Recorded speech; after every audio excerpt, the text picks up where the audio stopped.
the Aaron Rodgers Jets and the 10.5 number. At first, when I looked at it a little while back, I saw it and I was like, that's a little bit high. But I know he's gone through some rehabilitation. Hard for me to say, but the over is plus 115. The under is minus 145. And so we're going to go ahead and let you lead off, Soupy, because the Jets, they might be a little bit of a favorite. So what's your play here on the Jets at 10.5? The big thing that the Jets needed to do was they needed a new offensive line. That offensive line has been terrible the last couple of years, and they did it. They picked up John Simpson. They picked up Morgan Moses. They picked up 8-time Pro Bowler Tyrone Smith. So they fixed that offensive line, which they need for a 40-year-old Aaron Rodgers, and they need it for Brees Hall, who he didn't eclipse 1,000 rushing yards, which is surprising. I think he could do that this year. But then they also have Garrett Wilson. I like Tyler Conklin at the tight end. He had a great second half. And I think Mike Williams, if he's healthy, he could be a great second option in that offense. They have a great secondary. You have Sauce Gardner, you have DJ Reed. My biggest problem, though, is going to be that defensive line. Hassan Reddick is requesting a trade. They need him because they have a very young pass rush. Hassan Reddick was supposed to be sort of that anchor. And if he doesn't actually play for the Jets, that's going to be their weak point this year. Wow. So you're saying that the defense could be their biggest flaw because you talked about a little bit of the offense, but if Hassan Reddick was to leave there for whatever reason, would you move that number in any way? Would you move it down to 9.5 if you were the sports books, or would you go on the under for sure if for some reason they did lose him? I actually don't because the biggest thing that they needed to do in the offseason was get an offensive line, and they did that. They even drafted an offensive lineman. I can't pronounce his name, so I'm not even going to try in the first round.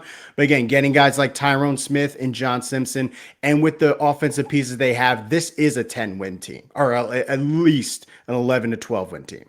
Yeah, I looked at their schedule a little bit, and I know that number's big, but I just think they have a lot of the good pieces. But I think that the defense is going to be crucial for them.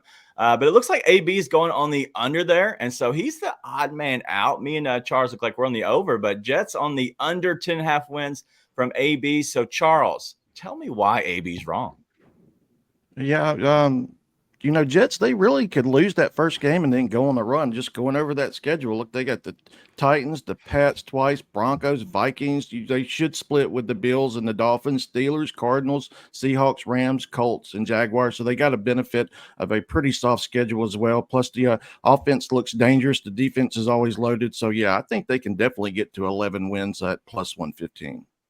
The 11 wins are obviously, it's a big number like we've been talking about, but it looks like Raphael, always the numbers guy, talks about the Jets, getting really good action, two ways on that number. So what that means is they're getting a lot of buy-in on the over and the under, which is a really good thing for the sports books, right? Because they want to get somebody buying on both sides. And so they end up winning overall, no matter what the number is. But it's crazy that they're getting so much buy-in on both ways. But I'm going to go on the Jets over as well. The 10.5 wins. It didn't scare me as much when I first saw it. Plus, I got the plus money. I just think that their team is going to be good enough. I love Garrett Wilson. I think he's a very good receiver. But also, you have Mike Williams, who can kind of take the top off a little bit. And so I think that he can be a guy that he can rely on maybe for that big catch, the big play, and then let Garrett Wilson, who is much younger, do a lot of the in and out routes, but also go through the middle a little bit more and be that kind of possession receiver. Garrett Wilson was not involved in the offense as much as he should have been, just because he was getting double teamed so often because they didn't really have anybody to throw him the ball. This year they do with Aaron Rodgers. As long as he can stay healthy, I think the Jets are going to be okay.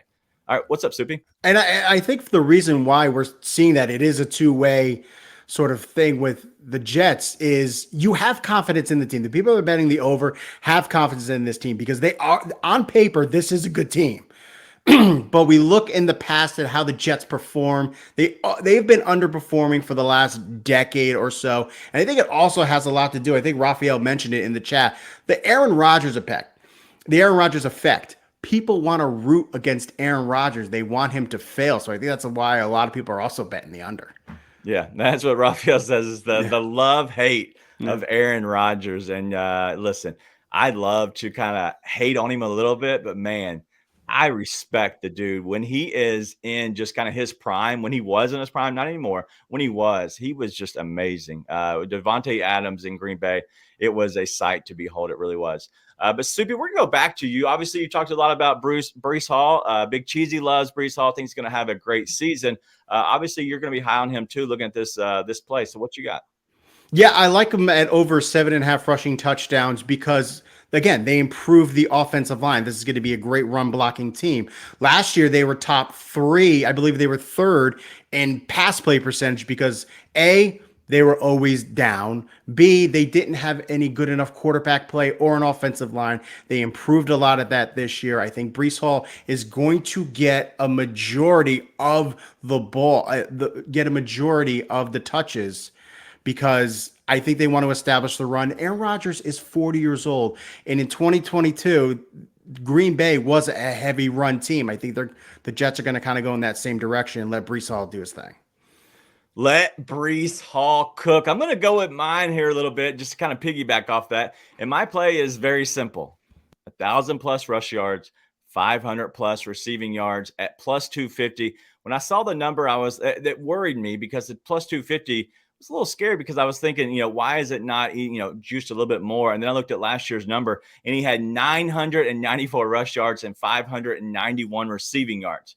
He's right there, and the offense is going to be better, which doesn't negate him because he will be the workhorse running through a better O-line. I just think that Brees Hall has a 1,000+ rush yards. I think he still catches those little dumps from Aaron Rodgers to kind of make sure that he doesn't take that sack. That's important for these aging QBs. They don't want to take the sack. They don't want to take any hit. So a little dump off to Brees Hall and let him scatter around, I think is going to be very important for Aaron Rodgers. So I love Brees Hall going over on this number at plus 250. Not Soupy, but Charles, what you got here? I'm going to go with Jets to win all their regular season home games. Check out this home schedule. They get the Titans, Vikings, Steelers, Patriots, Cardinals, and the last three are a little bit more difficult, but I think they can accomplish the feat with the Dolphins, Jaguars, and Bills. I think at plus 1,800, that's a great opportunity for them to sweep their home games. Yeah, I like that a lot. Also, Japan in the chat saying Jets, the last undefeated team at plus 2,000. Little value play there. I think that's important to look at that because that'll be obviously, you're talking about looking at their schedule. I think they could pull that off. They do have some early games that could That be first back and game, forth.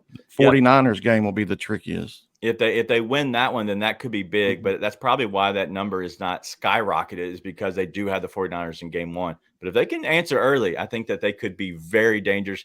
And that's a good look, Japan. All right, let's go to our other team. And we've talked all the good stuff